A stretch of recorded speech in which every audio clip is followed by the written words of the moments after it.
नमस्कार, साधना न्यूज देख रहे हैं आप और मैं हूं आपके साथ संजना चौधरी। बढ़ते हैं खबरों की तरफ। राजनांदगांव के नेशनल मोटिवेशनल स्पीकर NSII के डायरेक्टर नारद साहू से दुर्ग संभाग संवाददाता ललित साहू ने खास बातचीत की। नेशनल मोटिवेशनल स्पीकर ने चर्चा करते हुए कहा कि जीवन में सफलता प्राप्त करने के लिए अपने लक्ष्यों को स्पष्ट रूप से निर्धारित करना चाहिए, साथ ही लक्ष्य प्राप्त करने के लिए कड़ी मेहनत करनी चाहिए। उन्होंने कहा कि अपने डरों और सीमाओं को पार करना होगा और अपनों को पूरा करने के लिए निरंतर प्रयास करना होगा। इस मौके पर national motivational speaker Narad Sahu ने चर्चा करते हुए अन्य जानकारी साझा की।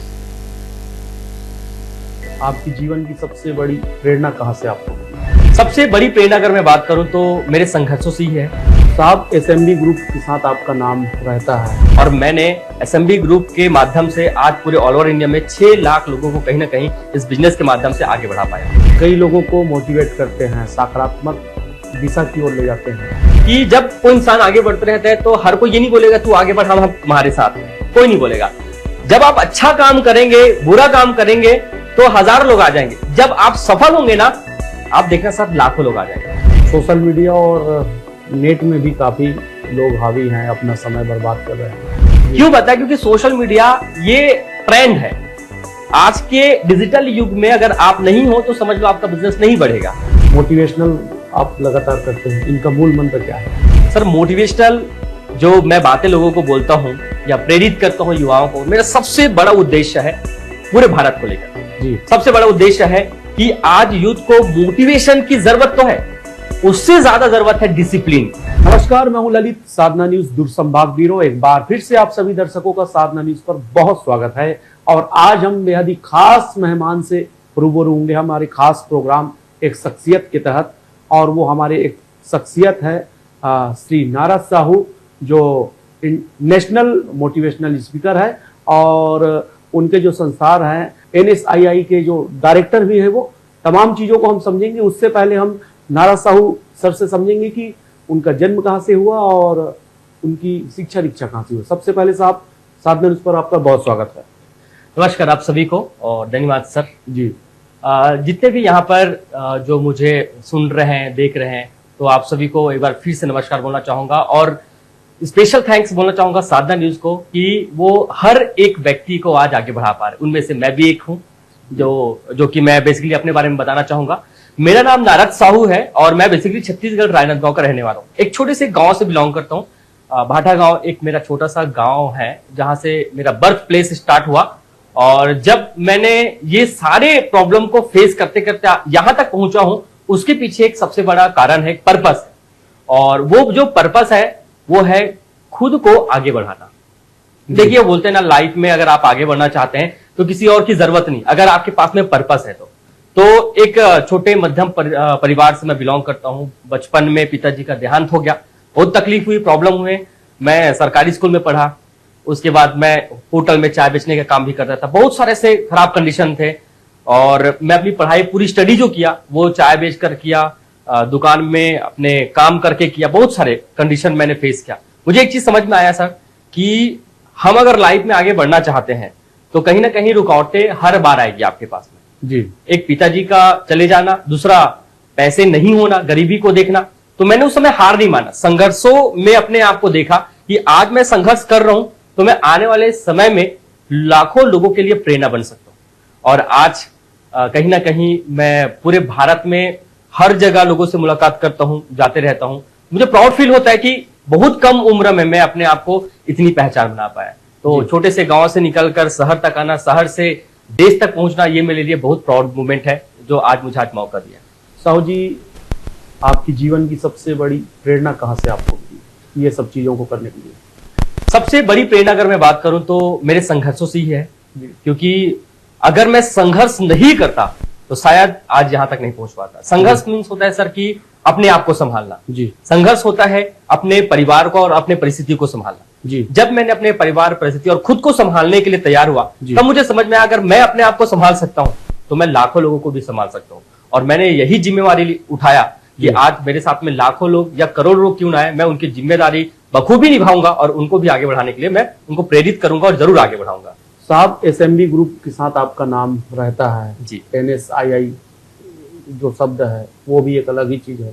दोनों के बारे में थोड़ा विस्तृत हमारे दर्शकों को बताएं। जी जी, अगर मैं एसएमबी की बात करूं, मैं एसएमबी ग्रुप की, तो आज से करीब करीब 5.5 साल पहले एक छोटी सी जर्नी बताना चाहूंगा। जब मैं स्टडी कंप्लीट किया, मैंने पहले यूजी दिग्विजय कॉलेज में कंप्लीट किया ग्रेजुएशन, फिर पोस्ट ग्रेजुएशन साइंस कॉलेज दुर्ग में कंप्लीट किया, फिर रायपुर मेडिकल कॉलेज में मैं रिसर्च फील्ड में गया। मैं आपको बता दूं, मेरा फर्स्ट सेंट्रल गवर्नमेंट जॉब लगा था रायपुर लेप्रोसी हॉस्पिटल में, लालपुर में है वो जो hospital, first central government job लगा था। लेकिन कुछ कारणवश से घर की परिस्थिति खराब थी, बाहर जाना था वहां पे, और मैं घर की परिस्थिति को देख नहीं पा रहा था, मम्मी के प्रॉब्लम्स को, बहुत सारी चीजें। तो मैंने उसी समय डिसीजन लिया कि ये जॉब शायद मैं नहीं कर पाऊंगा क्योंकि बाहर जाना है या कुछ और ऐसा शेड्यूल था। तो मैंने उस जॉब को रिजाइन दिया और राजनांदगांव मेडिकल कॉलेज में एज ए लैब टेक्नीशियन के पोस्ट में मेरा फिर से जॉब लगा। तो मैंने जॉब किया, तो जॉब में आपको भी पता है कि हर एक व्यक्ति जॉब चाहता है। मुझे जॉब तो मिल गया था और जॉब में 8 से 10 घंटे काम करता था। मेरी सैलरी जो है मुझे कम से कम 15,000 मिल जाते थे, 15 से 20,000 ऐसे धीरे धीरे बढ़ गई सैलरी जो है। फिर भी जो घर की स्थिति है वो संभल नहीं पा रही थी। उसी समय मुझे अचानक एक ऐसे प्लेटफॉर्म के बारे में जानकारी मिला जहां पर मैं अपने सपनों को पूरा कर सकता हूं, और वो प्लेटफॉर्म था डायरेक्ट सेलिंग बोल सकते हैं। वो प्लेटफॉर्म था जहां पर मुझे आगे बढ़ने के लिए खुद मैंने ये डिसीजन लिया कि अब मैं अपने जॉब के साथ में एक्स्ट्रा काम करूंगा, और मैंने उस बिजनेस को समझा, और बिजनेस को समझने के बाद एसएमबी ग्रुप की स्थापना मैंने किया। एसएमबी का मतलब होता है सेल्फ मेड बिलियनियर। हर एक इंसान खुद से अमीर, आज जितने लोग देखे हैं वो खुद से अमीर बना है, उन्होंने पेशेंस रखा है, उन्होंने मेहनत की, हार्डवर्क किए हैं, तब जाके आज वो अमीर इंसान बने। तो मैंने भी एक चीज समझ लिया कि अगर मैं सेल्फ मेड बिलियनियर बन सकता तो क्या मैं हजारों लाखों लोगों को सेल्फ मेड बिलियनियर नहीं बना सकता? तो मैंने स्थापना किया और लग गया कंटिन्यू एजुकेशन फील्ड में। एजुकेशन मतलब लोगों को एजुकेट किया बिजनेस के बारे में कि अगर आप नौकरी के पीछे भागते हैं तो ठीक है, लेकिन बहुत ज्यादा उसके ऊपर डिपेंड रहना ये शायद आपके लिए गलत है जी। और मैंने एसएमबी ग्रुप के माध्यम से आज पूरे ऑल ओवर इंडिया में 6 लाख लोगों को कहीं ना कहीं इस बिजनेस के माध्यम से आगे बढ़ा पाया। चलिए, हम एसएमबी ग्रुप के बारे में चर्चा कर रहे हैं तो लाजमी होगा कि हम उसके बारे में और समझें। एसएमबी ग्रुप की शुरुआत कैसे हुई और उनका उद्देश्य क्या है? तो एसएमबी का उद्देश्य सबसे पहले मैं बताना चाहूंगा कि जब ये बिजनेस शुरुआत हुआ तो हमको लगता था कि लोग बिजनेस में यूं ही आगे बढ़ पाएंगे, है ना। मतलब उनको अगर नॉलेज लेना है तो जैसा नॉलेज ले रहे हैं उसी से वो पैसे कमा लेंगे, उसी से आर्थिक जो फ्रीडम है, आर्थिक आजादी जो बोलते हैं, वो ऐसे ही मिल जाएगा। बट ऐसा बिल्कुल नहीं है। एसएमबी का सिर्फ एक ही मोटो है, एजुकेशन, कि अगर मुझे कॉलेज में स्टडी करना है सर तो प्रॉपर मुझे एजुकेशन लेना पड़ेगा, कॉलेज का, स्कूल में एजुकेशन लेना पड़ता है। वैसे एसएमबी एक एजुकेशन सिस्टम है। जब मैंने इनकी स्थापना की तो मुझे बिल्कुल भी समझ नहीं आ रहा था कि ये क्या होगा, कैसे ग्रोथ करेगा, लोग इसको समझेंगे कि नहीं। लेकिन जब मैंने खुद इसको फॉलो किया, इस सिस्टम को फॉलो किया, बोलते हैं कि ना हर चीज के पीछे एक सिस्टम है सर, आप देश भी चल रहे तो सिस्टम के पीछे। बिल्कुल बिल्कुल। तो वैसे ही सिस्टम मैंने बनाया एजुकेशन को लेकर। तो ये एजुकेशन सिस्टम है जो लोगों को सिखाता है, नॉलेज देता है कि कैसे वो अपनी जिंदगी में बड़ा परिवर्तन लेके आए। अब धीरे धीरे हमने ऑफलाइन बिजनेस स्टार्ट किया था, धीरे धीरे ऑफलाइन स्टार्ट किया था। लॉकडाउन के समय, कोविड के समय हमको समझ में नहीं आ रहा था कि हम कैसे लोगों से मुलाकात करें, कैसे बिजनेस के बारे में शेयर करें, बताएं लोगों से, क्योंकि एक दूसरे से मिलना नहीं हो रहा था।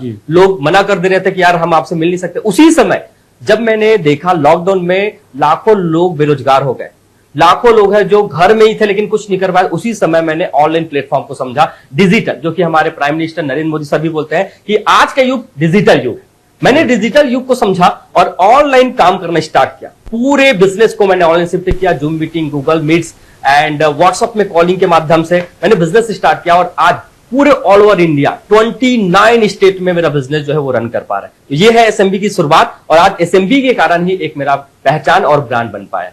और साहू सर, आप कई लोगों को मोटिवेट करते हैं, सकारात्मक दिशा की ओर ले जाते हैं, तो वो ऊर्जा कहां से आपको मिलती है लगातार अपने आप को पॉजिटिविटी रखना? जी, कई बार होता है ना कि नेगेटिविटी तो हर चीज में है जी। नेगेटिविटी, आप कहीं बाहर जाएंगे मार्केट में तो लोग बोलेंगे बिजनेस कर रहे हैं, खराब है, बेकार है। कोई और बोलेंगे तू आगे बढ़ नहीं सकता, तू ज्यादा पढ़ा लिखा नहीं है, तेरे को अच्छा बोलना नहीं आता, बहुत सारी चीजें हैं। एक चीज मैं पूरे समाज में देखा हूं मैं कि जब कोई इंसान आगे बढ़ते रहता है तो हर कोई ये नहीं बोलेगा तू आगे बढ़, हम तुम्हारे साथ में, कोई नहीं बोलेगा। जब आप अच्छा काम करेंगे, बुरा काम करेंगे तो हजारों लोग आ जाएंगे। जब आप सफल होंगे ना, आप देखना सर लाखों लोग आ जाएंगे जी। जब सफल होंगे तो आप अच्छा काम करें, बुरा काम करें, कुछ लोग हैं जो आएंगे, हजार लोग आएंगे, लेकिन जब सफल हो जाएंगे तो लाखों लोग क्यों आएंगे? क्योंकि वो शुरुआत होता है आपके संघर्षों में। जी। अगर मैं ये बिजनेस में आया हूं, अगर मैं काम कर रहा हूं और अगर मैं अपने आप को नहीं पहचाना, मान लो बात मुझे काम करना है, बड़ा बिजनेस बिल्ड करना है, मुझे लोग तो बोलेंगे ही कि यार ये काम नहीं हो पाएगा, ये बेकार काम है, ये खराब काम है, ये कैसे कर पाओगे। अगर मैं उसकी बात को सुन लिया तो शायद मैं कभी आगे नहीं बढ़ पाता। मैंने एक कान से उनकी बात को सुना, दूसरे कान से निकाल दिया, क्योंकि मुझे पता है कि आज समाज में कई लोग हैं जो पैर खींचने वाले हैं और कुछ लोग हैं जो हाथ उठाने वाले हैं, और हाथ पकड़कर उठाने वाले कुछ लोगों में है, और मैंने उन लोगों की सहारा लिया जो ऑलरेडी सक्सेसफुल है। उन लोगों की बात मत सुनिएगा जो सक्सेसफुल नहीं है काम में या अपने बिजनेस में, जो आपको बोलते हैं यार बेकार काम है। मैं बोलता हूं आप नॉलेज लीजिए, आप समझिए, समझने के बाद उस व्यक्ति को फॉलो करिएगा जो आपको हमेशा प्रेरित करता है। और मैंने बहुत सारे ऐसे मोटिवेशनल स्पीकर है, बहुत सारे सक्सेस पर्सन है, उनको देखा, सुना, समझा और उनकी तरह बनना स्टार्ट किया। सबसे ज्यादा जो मुझे प्रेरित करता है, मोटिवेट करता है, वो है मेरे पापा। क्योंकि मेरे पापा ने एक चीज सिखाया है कि बचपन से बेटा ईमानदारी से काम करना और पूरे धैर्य के साथ काम करना। पूरे धैर्य के साथ इसलिए क्योंकि कोई भी बिजनेस में समय लगता है, टेक टाइम। कोई भी बिजनेस समय लेता है और ये बिजनेस भी समय लेगा, ये काम भी समय लेगा। हर किसी चीज में सफल होना है तो आपको पेशेंस बनाना पड़ेगा। जैसे एरोप्लेन में आप देखते हैं, एरोप्लेन ऐसे नहीं उड़ जाता, पहले उड़ान भरता है, फिर जाके वो रनवे में उड़ान भरने के बाद वो टेक अप करता है। वैसे ये बिजनेस है, वैसे हर एक व्यक्ति का काम होता है। मैंने पेशेंस रखा और अपने पिताजी से सीखा है कि संघर्ष ही जीवन है। और वाकई में साहब, जब परिस्थितियां कठिन होती है तो गूंगा भी टिप्पणी करने लगता है। सही है। और ऐसे कई उदाहरण हमने भी देख पाया है। और दूसरा सवाल यह है सर कि मोटिवेशनल आप लगातार करते हैं, इनका मूल मंत्र क्या है? सर मोटिवेशनल जो मैं बातें लोगों को बोलता हूं या प्रेरित करता हूं युवाओं को, मेरा सबसे बड़ा उद्देश्य है पूरे भारत को लेकर। जी। सबसे बड़ा उद्देश्य है कि आज यूथ को मोटिवेशन की जरूरत तो है, उससे ज्यादा जरूरत है डिसिप्लिन की। मैं मोटिवेशन एक शब्द है जो आपको शुरुआत कराता है, लेकिन डिसिप्लिन आपको सक्सेस कराता है। मैंने बिजनेस शुरुआत किया मोटिवेशन के बेस में, मैं ये कर लूंगा, मैं वो कर लूंगा, मैं आगे बढ़ जाऊंगा, लेकिन मुझे मोटिवेशन से मैं सक्सेस नहीं हुआ, मैं सक्सेस हुआ हूं अपने डिसिप्लिन से।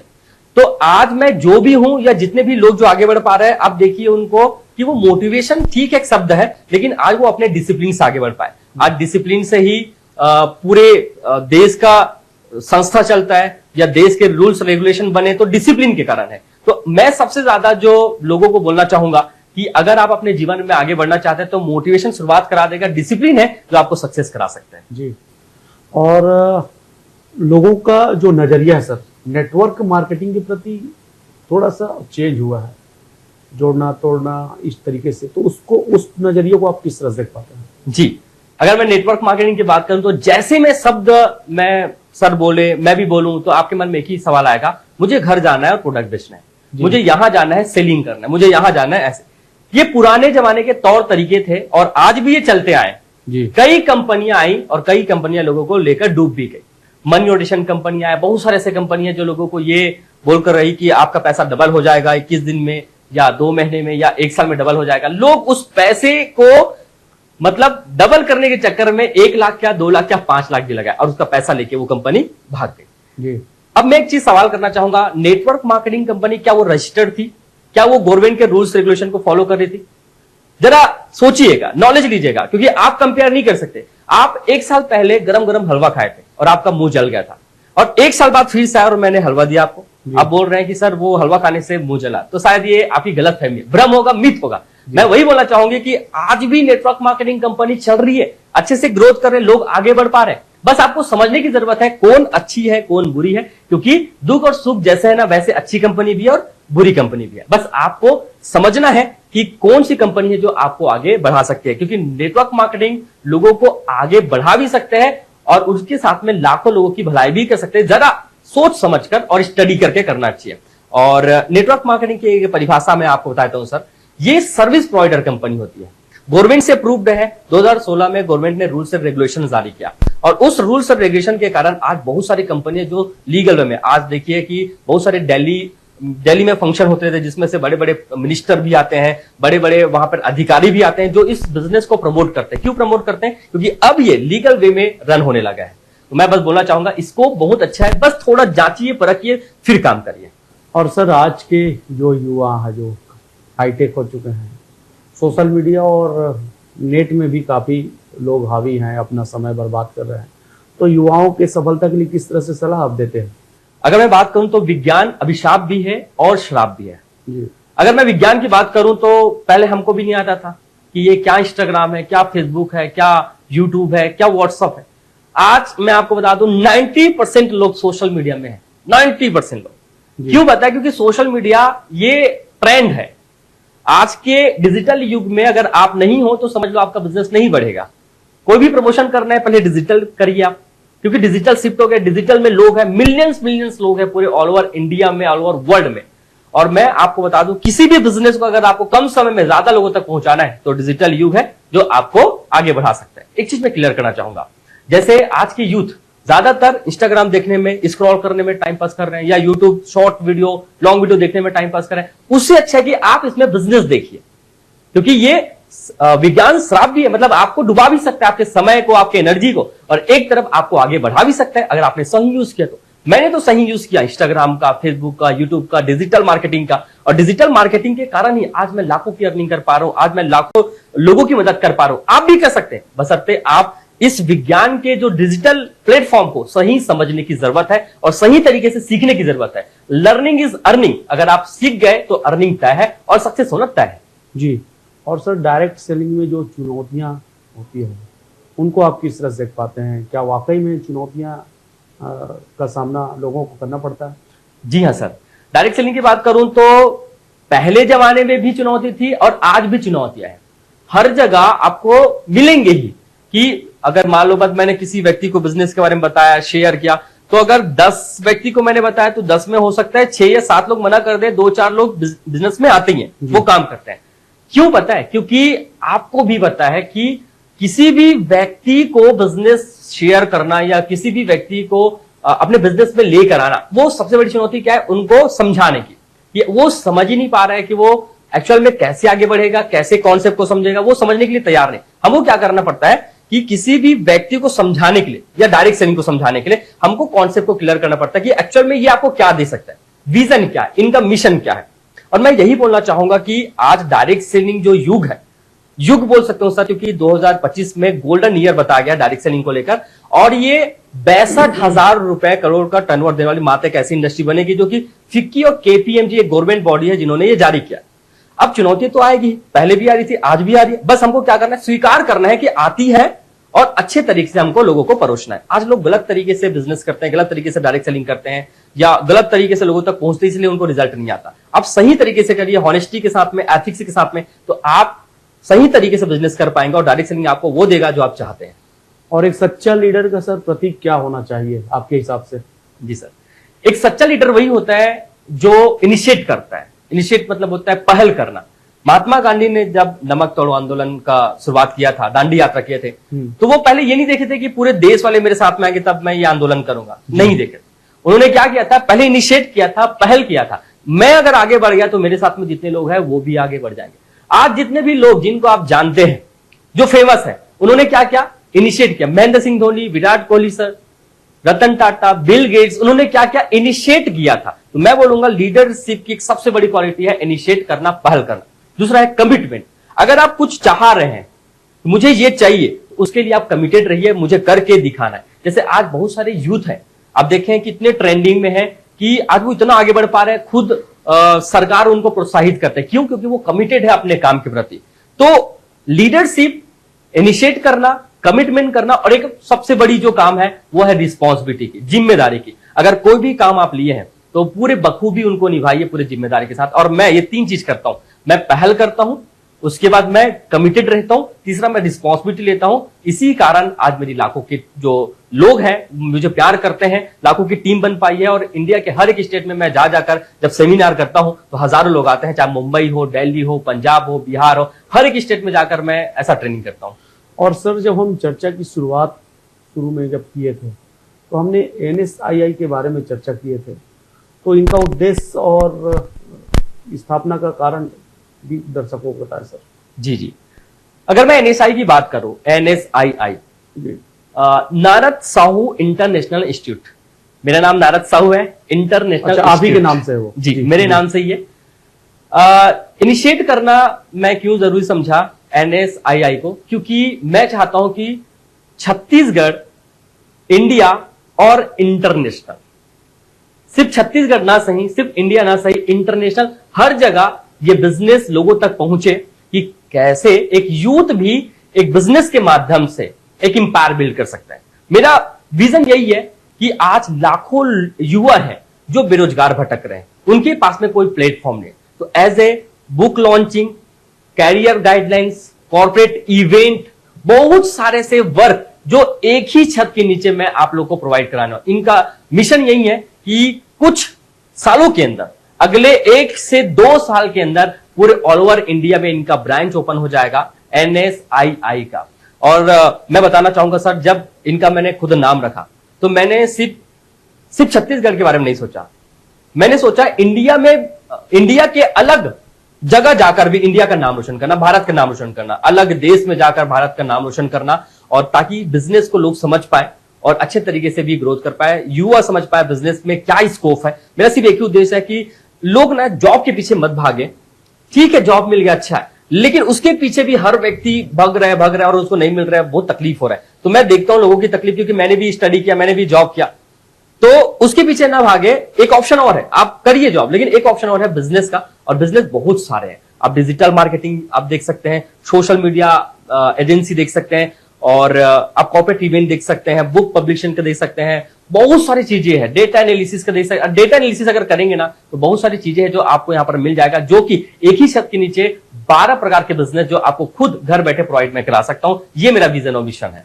और NSII के जो क्षेत्र में लोग प्रशिक्षण किस तरह से ले सकते हैं, कितना शुल्क है, क्या है ये, मतलब सिस्टम क्या है? Yes. जैसे मान लो जाए हम अभी राजनांदगांव में हैं और अगर बस्तर का कोई भी व्यक्ति NSII से जुड़ के प्रशिक्षण लेना चाहता है तो उनको क्या करना पड़ेगा?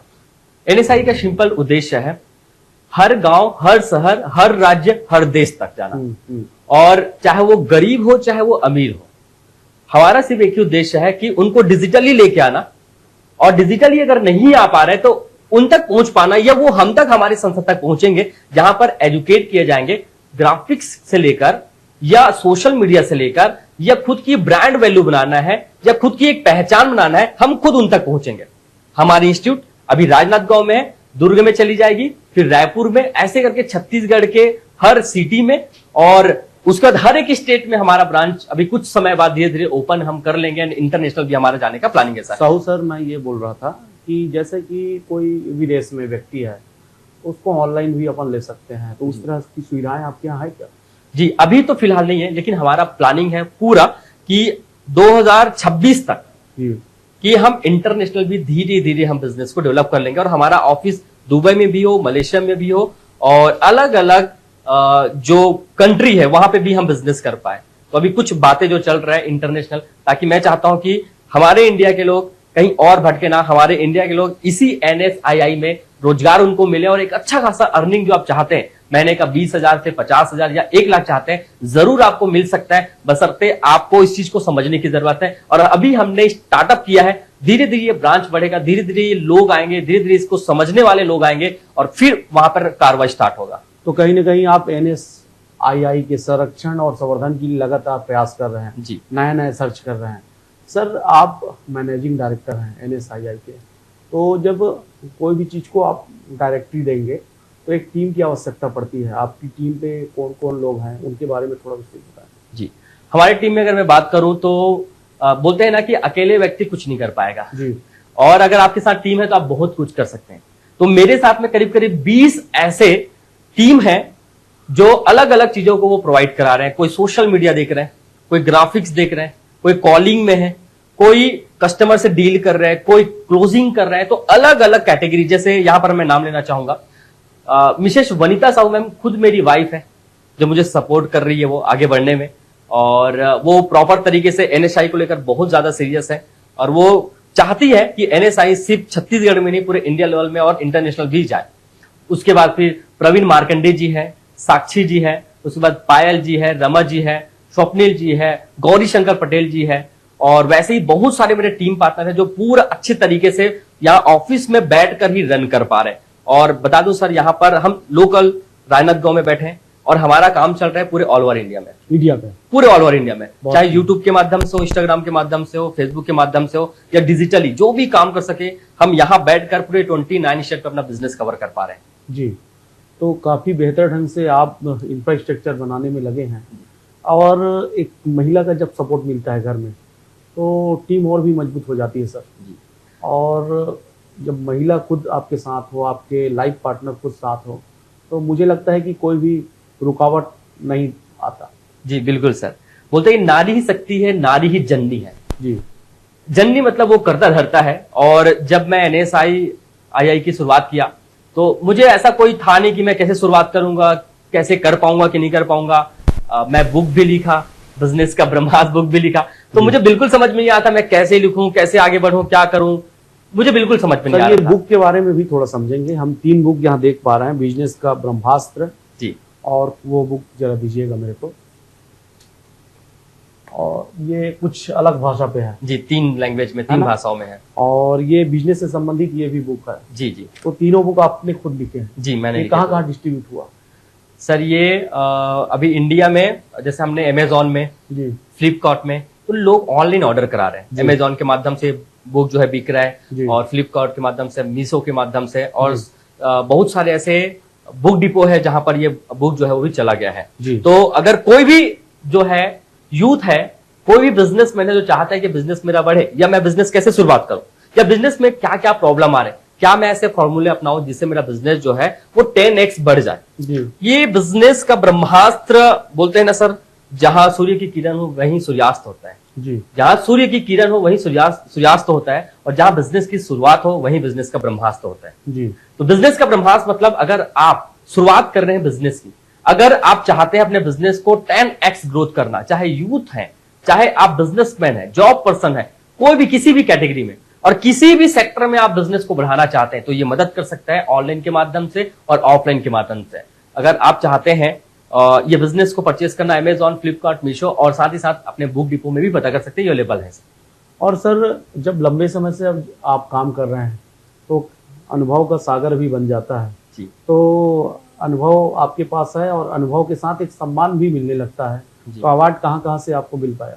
जी, मैं बात करूं सर कि अवार्ड तो सिर्फ एक नाम है, जी, लेकिन अवार्ड के पीछे जो मेहनत है वो काफी, मतलब मेरा स्ट्रगल पॉइंट था। जब लोग मुझे बोलते थे तेरे से नहीं हो पाएगा, कुछ लोग बोले कि ये सब बेकार काम है, कुछ लोग और बोले कि कैसे कर पाएगा, तेरे पास कोई ऐसा सुविधा नहीं है, तेरे पास ना तो पैसे है बहुत सारे, ना तेरे पास में ऐसा कोई नॉलेज है, ना कोई स्किल है। तो मैंने बोला कि इस दुनिया में कोई भी चीज सीखा जा सकता है। मुझे भी कार चलाने नहीं आता था, मैंने सीखा। किसी को एरोप्लेन नहीं उड़ाने आता था, उन्होंने भी सीखा। तो इस दुनिया में सीखा जा सकता है। जी, तो मैंने समझा कि अवार्ड लेना ये मेरा फितरत नहीं है, जी, मेहनत करना ये मेरा फितरत है। अगर मैं मेहनत करूं, बोलते हैं एफर्ट को अवार्ड नहीं मिलता, रिजल्ट को अवार्ड मिलता है। तो मैं एफर्ट तो कर रहा हूं, लेकिन जब तक मेरे पास में रिजल्ट ना हो तब तक मुझे अवार्ड नहीं मिलेगा। तो एफर्ट, रिजल्ट और अवार्ड, मैंने काम किया, मेरे पास में रिजल्ट आए। रिजल्ट कैसा है सर? मैं 2023 में भारत की पहली महिला IPS officer doctor Kiran Bedi ma'am के हाथों से मुझे 2023 का यंगेस्ट एंटरप्रेन्योर इन इंडिया 2023 का अवार्ड दिया गया। ये अवार्ड इसलिए दिया गया, यंग एंटरप्रेन्योर मतलब युवा उद्यमी, जो कम समय में, कम उम्र में इंडिया में अलग अपनी पहचान बनाए, जो युवाओं के लिए काम करे। उसके बाद मुझे digital direct seller of the year का अवार्ड दिया गया कि डिजिटली मैंने कैसे काम करके अपने बिजनेस को बढ़ाया और लोगों की मदद की, इसलिए मुझे डिजिटल डायरेक्ट सेलिंग का अवार्ड दिया गया। उसके बाद अभी रिसेंट में मुझे motivational speaker of the year का अवार्ड दिया गया।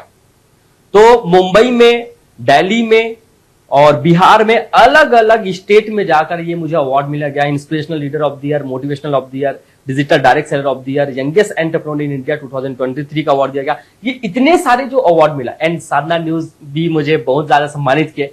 और आज मेरा एक पहचान जो है साधना न्यूज के कारण भी है कि लोग आज मुझे बहुत जानते हैं, छत्तीसगढ़ के लोग हैं, अलग भी स्टेट के लोग हैं, वो भी जानते हैं। तो ये इतने सारे अवार्ड के पीछे एक सबसे बड़ा कारण बताना चाहूंगा, वो था मेरा पर्पस, मेरा वाई। जी, अगर मेरा पर्पस क्लियर नहीं होता ना सर, तो शायद मैं ये अवार्ड कभी ले नहीं सकता, ना मैं काम कर पाता। मेरा पर्पस था, मुझे कुछ तो करना है लोगों के लिए, मुझे कुछ तो करना है युवाओं के लिए। जी, जी, जी, एक वाई क्लियर था, क्यों मुझे ये काम करना है, कैसे काम करना है ये मुझे पता नहीं था, क्यों काम करना है ये पता था, इसलिए मैंने कर लिया काम। और निश्चित रूप से हम लंबे समय से चर्चा कर रहे थे, काफी अनुभव साहब ने हमसे शेयर किया है। चाहे वो डायरेक्ट सेलिंग के क्षेत्र में हो, चाहे बिजनेस में कैसे सफलता को हम प्राप्त करें उस पर हो। और वाकई में आप एक शुरुआत जब आपने किया तो एक संघर्ष आपके जीवन पे रहा और आज आप वो सफलता को प्राप्त करते जा रहे हैं। और आपके लिए हम दो पंक्ति कहेंगे, जब कोई भी पॉजिटिव चीज होता है तो इसको कहा जाता है, मंजिल उन्हीं को मिलती है जिनकी सपनों में जान होती है। मंजिल उन्हीं को मिलती है जिनके सपनों में जान होती है। पंखों से कुछ नहीं होता, हौसलों से उड़ान होती है। इस पंक्ति को मैं नारद साहू सर को समर्पित करता हूँ और हम नारद साहू सर से और भी अलग अलग विषय पर चर्चा के लिए हम आएंगे। आप सभी को नए नए विषय पर, नए नए बिजनेस टॉपिक पर हम रूबरू कराएंगे। बहरहाल दीजिए इजाजत। कैमरा पर्सन सोलन के साथ साधना न्यूज के लिए ललित।